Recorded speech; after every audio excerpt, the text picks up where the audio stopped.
Obviously, your opponent wasn't thrilled with the stoppage. How did you feel about it? I honestly feel that the ref could have continued the fight, but I've been on the short end of a fight like that, and I felt I could have continued. So that wasn't my call.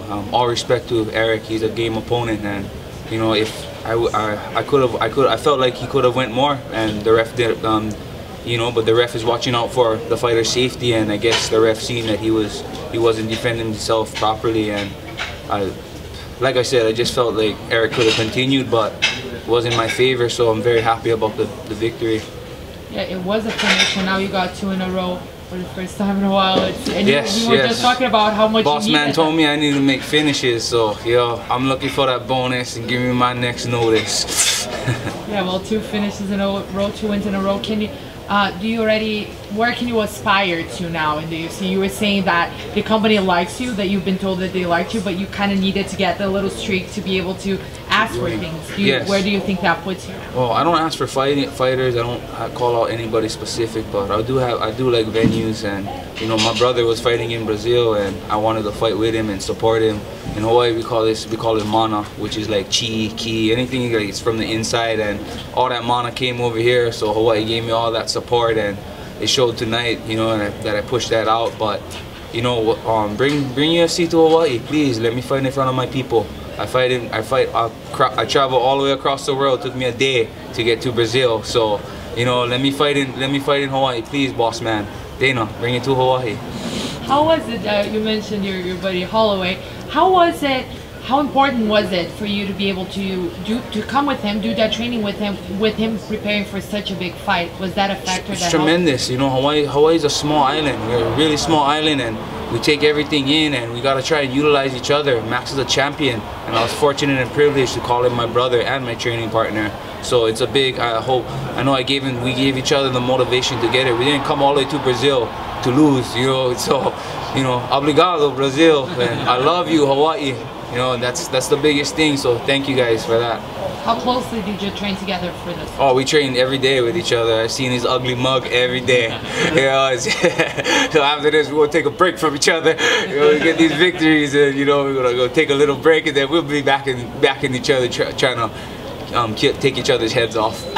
Yancy, do you think with the way that it finished, a rematch would be okay? Would be a good call? I would like I said, I don't ask for fighters, and you know, if their matchmakers wanna put me up against Eric again, I don't deny any fights. Only injuries held me back from fights, and I'll fight anybody in this weight class. I think you know, 170 is my weight class, and you know, he felt my power in the first round, and I think a lot of guys would be surprised that this Hawaiian got big hands and a bigger heart.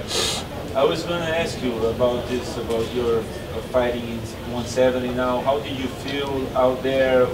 What was the difference also in the strikes that you took from him? Yeah, I mean, he hits hard, but like I said, I train with world champs and martial artists. You know, I train with Max Holloway, all in Hawaii. I train with Nick Diaz Academy. I got all the hammers I train with, and I'm proud to say that I'm a martial artist, and I'm very happy that my outcome came this way, and I'm ready to represent to the fullest every time.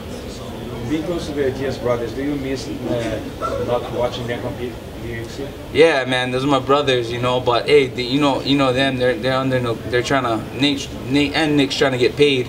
You guys, I believe that everybody believes that they deserve the money, and you know, I look up to them, especially Nate. He's my brother, you know, and the brother from another mother. So I mean, you know, I'm glad to call him that, and that's one of my training partners, and he has made me a better martial artist. Speaking of Nate, do you, as a fan, as a friend, and also as a fan, would you like to see him back against Conor, or is that someone else that you would like to see him fight? I honestly really don't care who Nate fights, as long as he gets paid. He deserves the pay. People say he's a crowd bringer. He's got one of the biggest pay-per-views on a 10-day notice. I mean, how can you not say he's not a crowd pleaser? And he brings the crowd. So I feel like the same as probably all you guys feel, that he deserves the money, you know. And he doesn't turn down any fights. Like he said, he'll fight you outside. You know what I mean? Give him the money, and he'll do the fight. What do you mean when you say Nate makes you a better martial artist? You mean just skill-wise, or is it something more than that? Well, being a martial artist isn't just in the gym; it's outside too. And I feel that, you know, if you don't, I feel that he just made me realize something. I'll tell you a story. One time I finished the fight, and Nick was like, "How many years have you done karate?" I was like, "Since I was 5." And he's like, "That's 20 years nobody's ever gonna get on you. That's 20 years that you put in yourself that nobody can take away." And it just clicked, like, yeah, you're right, you know, like I've invested all this time in being a martial artist, and to produce that inside and outside the cage. Okay, let's talk about the finish. That was a huge left hook that took everything down. Eric was really working with the kicks. How you do that? How did you deal with the kicks, and you saw that? I mean, I just, you know, the reaction on the leg kicks, he was timing it well, and you know, he kept catching me with that, and I was like, no, next time I'm gonna come in. Like the first round, I feel like I was a bit passive, and Coach readjusted me. He said, yeah, you gotta come in and bring that pressure. He knows you got power, and I mean, I hope I showed that to everybody, that, you know, I got power in these two hands, and I can take a hit also. And welterweight is definitely a weight class for me, and I'm definitely planning on reigning. Were you in danger after that knee in the end of the first round? No, he didn't hit me. That's why I looked at him and said, you know, he didn't hit me. It didn't hit me. It looked like, I mean, he said, but I made sure I look him in the eye and go, you know you did not. You know, maybe the crowd seen that, but I made sure I look him in the eye like, you know that knee didn't hit me. So, I mean, that's what it was, you know, and I didn't want him to feel like he got momentum, because it's like, no, you're hitting a granite chin, bro, and I'm going to keep swinging. You got a big win, but does it feel, is it sad to get this win and having this controversial with the referee and the crowd booing? Yeah, I mean, of course, but for the most part, they was telling me I was gonna die when I walked in the cage, you know. But I appreciate the support that they give their countrymen. I appreciate it. I take it in. I mean, what else are you gonna do? You're gonna cheer for me while your countrymen's fighting me? I didn't expect that at all. So the love that they give their countrymen is admirable, and it's motivating to me. You know, it's like I have to feed off of that, and I cannot dislike that. You know, I take it in, and you know, after the fight, I said thank you, Brazil, and they all clap for me. You know, I showed them the respect, and they love their countrymen, and that's only fair to them, and it's just like I said, I admire that, because you come to Hawaii, best believe all the Hawaiians is gonna be cheering for me. So, you know, like I said, obrigado, Brazil. Seeing how Brazilian support their fighters make you want even more to fight in Hawaii.